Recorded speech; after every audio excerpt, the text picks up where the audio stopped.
സ്ഥിതം കൃതം കേരളോപധാരിതശിരാം സരേതാജികം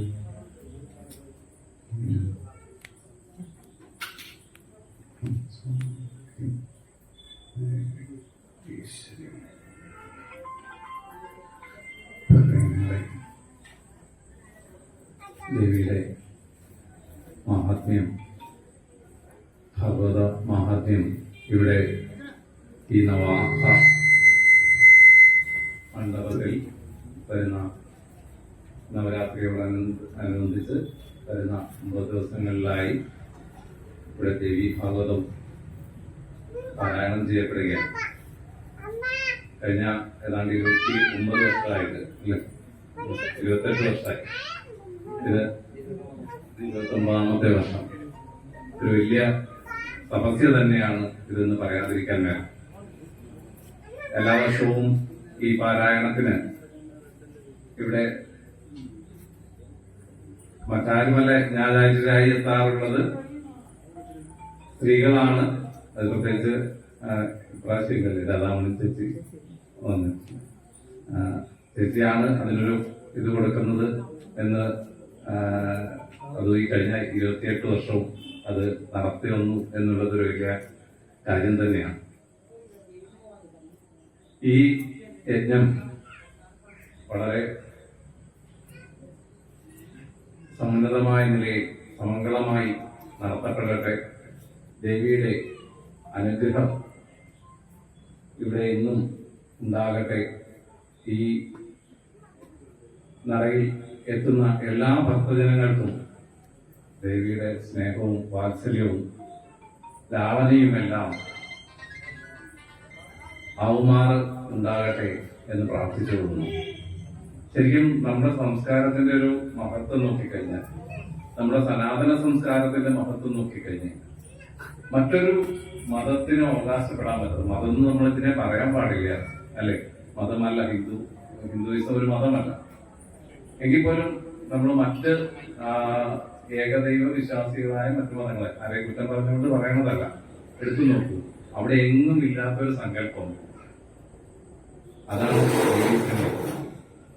ഒരുപക്ഷെ നമ്മൾ ദേവന്മാർക്ക് ശിവനും വിഷ്ണുവും ബ്രഹ്മാവും കൊണ്ട് ഈ ത്രിമൂർത്തികളാണ് ഈ സൃഷ്ടിസ്ഥിതി സംഹാരമൊക്കെ നടത്തുന്നതെന്ന് ഒക്കെ നമ്മൾ പറയുമ്പോൾ പോലും ഇച്ഛാശക്തി, ജ്ഞാനശക്തി, ക്രിയാശക്തി ആയിട്ടുള്ള ദേവി ആ ദേവിയില്ലെങ്കിൽ ശിവശക്തിയായുക്തോ യതി ഭവതി ശക്ത പ്രഭുവിതും.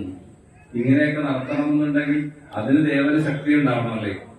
അതേ ദേവം ദേവോ നഖലു കുശല സ്പന്ദിതമവി. ഒന്ന് തുടിക്കാൻ പോലും കഴിവില്ലാതെ ദേവന്മാർ ആയിപ്പോകും എന്തില്ലെങ്കിൽ എന്നാ പറയാ, ഈ ദേവി ഇല്ലെങ്കിൽ എന്നാ പറയാ. അതായത് ഈ പ്രപഞ്ചത്തിന്റെ മുഴുവൻ ആധാരം എന്ന് പറയുന്നത് ഈ പ്രകൃതിയാണെന്ന് അല്ലെങ്കിൽ ഈ ദേവിയാണെന്ന്. കുറച്ചുകൂടെ അടുത്ത വരിയിൽ ശങ്കരാചാര്യൻ പറയുന്നത് തനീയാംസം തപചരണ പങ്കേരുഭവം വിരജയതി ലോകാനവികലം. ഈ ലോകത്തെ അവികലമായി വികലമല്ലാത്ത രീതിയിൽ സൃഷ്ടിക്കാൻ ബ്രഹ്മാവിന് എങ്ങനെ സാധിക്കുന്ന തനീയാംസം പാംസും. അല്ലയോ അമ്മേ, അങ്ങയുടെ കാലടികളിൽ നിന്ന് വരുന്ന ആ പൊടികൾ കൊണ്ടാണ് ഈ ഭൂമിയെ സൃഷ്ടിച്ചതെന്ന്. ഭയങ്കര വലിയൊരു സങ്കല്പമാണ് ആ സങ്കല്പം. അതായത് സൃഷ്ടാവിനും ഉപരിയായി സൃഷ്ടിയുടെ കാരണമായി ഭവിക്കുന്ന ഒരു ദേവീ സങ്കല്പം അല്ലെ. സൃഷ്ടാവിനും ഉപരിയാണ്. അല്ലെങ്കിൽ ആ പങ്കങ്ങളെ എടുത്തുകൊണ്ട് അല്ലെങ്കിൽ ഭൂമികളെ എടുത്തുകൊണ്ട് ഈ ഭൂമിയെ സൃഷ്ടിക്കാൻ സൃഷ്ടാവിന് കഴിയില്ലല്ലോ. അങ്ങനെ സൃഷ്ടാവിന് ഉപരിയായി ദേവിയെ സങ്കല്പിക്കുന്ന ഒരു സങ്കല്പമാണ് ഭാരതീയ സങ്കല്പം എന്ന് പറയുന്നത്. ആ ഭാരതീയ സങ്കല്പത്തില് ഒരുപക്ഷെ ഒരു സങ്കല്പത്തിൽ ഒരു സങ്കല്പം തന്നെ ഒരു സംസ്കൃതിയിലും ഉണ്ടാകാത്ത ഒന്നാണ് ഇതുപോലെ ഒരു നവരാത്രി ആഘോഷം എന്ന് പറയുന്നത്. അതായത് സ്ത്രീയുടെ ശക്തിയെ ആരാധിക്കുന്ന അല്ലെങ്കിൽ ഈ പ്രകൃതിയുടെ മുഴുവൻ ശക്തിയെ ആരാധിക്കുന്ന ഒരു സങ്കല്പം മറ്റെങ്ങും ഉണ്ടാകില്ല. അതിനെ ദേവിയെ എന്തൊക്കെയായിട്ടല്ലേ 9 ദിവസവും ഓരോ രൂപങ്ങളിലാണ് നമ്മൾ ആരാധിക്കുന്നത്. ദുർഗയായിട്ട്, സരസ്വതിയായിട്ട്, അങ്ങനെ ഓരോ രൂപങ്ങളിൽ നമ്മൾ ആരാധിക്കണം. വാക്കിന്റെയും വിത്തത്തിന്റെയും അതുപോലെ വീര്യത്തിന്റെയും ഒക്കെ നായികയായി ഇച്ഛാശക്തി ക്രിയാശക്തി സ്വരൂപിണിയായിട്ട് ഈ ദേവി ഇവിടെ കളിയാടുകയാണ്. ഈ 9 ദിവസങ്ങളിൽ ഇവിടെ എത്തി എല്ലാവരും എനിക്ക് തീർച്ചയായും എല്ലാ ദിവസവും ഇവിടെ വരണമെന്നുണ്ട്. നടക്കാറില്ല, എന്നാലും പറ്റുന്നത്ര എത്താൻ സാധിക്കണേ എന്ന് മാത്രം പ്രാർത്ഥിച്ചുകൊണ്ട് ഇവിടെ എത്തുന്ന എല്ലാ ഭക്തജനങ്ങൾക്കും ഐശ്വര്യവും സമ്പൽ സമൃദ്ധിയും എല്ലാം ഉണ്ടാവട്ടെ, ദേവിയുടെ അനുഗ്രഹം നല്ലോണം ഉണ്ടാവട്ടെ എന്ന് മാത്രം പ്രാർത്ഥിച്ചുകൊണ്ട് ഇവിടെ വിളയാടണമേ എന്ന് മാത്രം പ്രാർത്ഥിച്ചുകൊണ്ട് നിർത്തുന്നു. നമ്മുടെ നവരാത്രി മഹോത്സവത്തിനും 29ാമത് ശ്രീമദ് ദേവി ഭാഗവത നവയജ്ഞത്തിനും തുടക്കം കുറിച്ചുകൊണ്ടുള്ള ഭദ്രദീപ പ്രകാശനം നടന്നു. ആ ദീപം പകർന്നത് ആദരണീയനായ ഡോക്ടർ വിഷ്ണുമുമ്പൂരി അവர்களാണ്.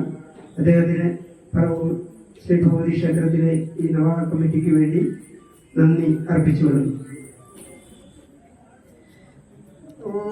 ശ്രീമാതാ ശ്രീ മഹാരാജ്ഞി ശ്രീമത് സിംഹാസനേശ്വരി ചിദഗ്നികുണ്ഡ സംഭൂത ദേവകാര്യ സമുദ്യത ഉദ്യൽപാനു സഹസ്രാഭ ചതുർബാഹു സമന്വിത രാഗസ്വരൂപ പാശ്ചാത്യ ക്രോധാകാരാങ്കുശോജ്വല മനോരൂപേക്ഷു കോദണ്ഡ പഞ്ചതന്മാത്ര സായക നിജാരുണ പ്രഭാപൂര മജ്ജൽ ബ്രഹ്മാണ്ഡ മണ്ഡല ചമ്പകാശോക പുണ്യാക സൗഗന്ധിയ ലതൃക്കജ കുരുവിന്ദമണി ശ്രേണി കൺകോടീരമണ്ഡിത അഷ്ടമി ചന്ദ്ര വിഭ്രാജ ദലികസ്ഥല ശോഭിത മുഖചന്ദ്ര കളങ്കാപ മൃഗനാഭി വിശേഷക വദനസ്വര മാകല്യ മൃഗതോരണ ചില്ലിക ഭദ്രലക്ഷ്മി